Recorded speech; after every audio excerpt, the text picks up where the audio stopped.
now on Psalm 70, and it's only 5 verses. There's no excuse for not reading this. It starts off with, "Make haste and deliver me." When you think how small the psalm was, you say, surely you wouldn't start off, "Make haste and deliver me." That's a waste of space, isn't it? And maybe it was, but writing out one line was expensive. A scribe, if you employed a scribe, writing out one line, that became a cost. You didn't rub out your ideas that you had on pieces of paper. You thought about them beforehand. All the writings of the Bible are premeditated. Well, maybe some are not, but I think as a general rule, that's true. They premeditated. People feel before they wrote, and they felt what they were writing before they wrote it. Well, this is the verse I wanted to share with you today. "Let all those who seek thee rejoice and be glad in thee, and let such as love thy salvation say continually, let God be made bigger and bigger and bigger and bigger in my life." That's a good verse for the day. God to be magnified in my life. Now note what it says. The first part we see that echo many, many times in the psalm, but we don't often pick up this one, "those that love thy salvation." You might admire a picture,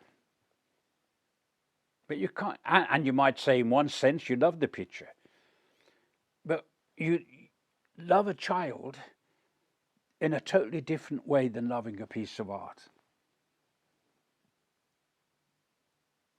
And to love salvation is more on the level of loving a person than loving a thing.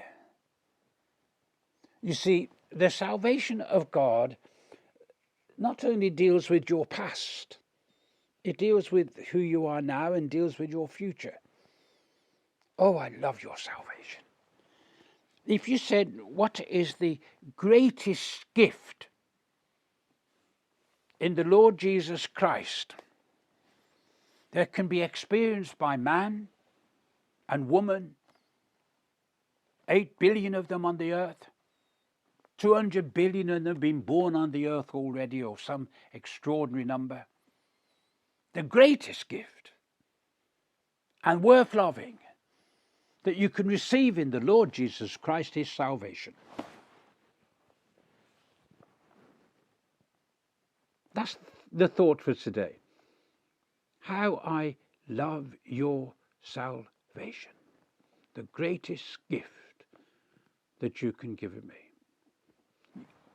Salvation can help you in any situation. You can be facing bankrupt as your company, in your company. But you can still experience God's salvation. You can't get bankrupt out of salvation. You might be in a terrible situation with health-wise, but the promises of God that with salvation every single element of disease one day will vanish. You might be having terrible with your eyesight or hearing or something. Same is true. You might be having problems with your children. Oh, big, big problems. How many times in my life have people come to me with problems with their children? I've said I've joined the club. I've had problems with my children. Of course we do. I love my children. I'm grateful to God for them. With salvation, it's always there, complete and perfect, and always working, and always, it's got a heart and a soul. The heart and the soul of salvation is called grace and mercy. Peace and righteousness, a part of salvation. Love and joy, a part of salvation.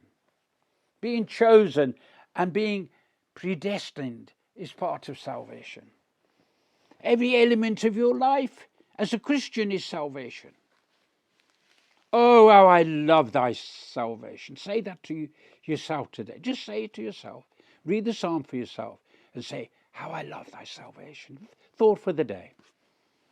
but in his Bible here. Thank you for listening.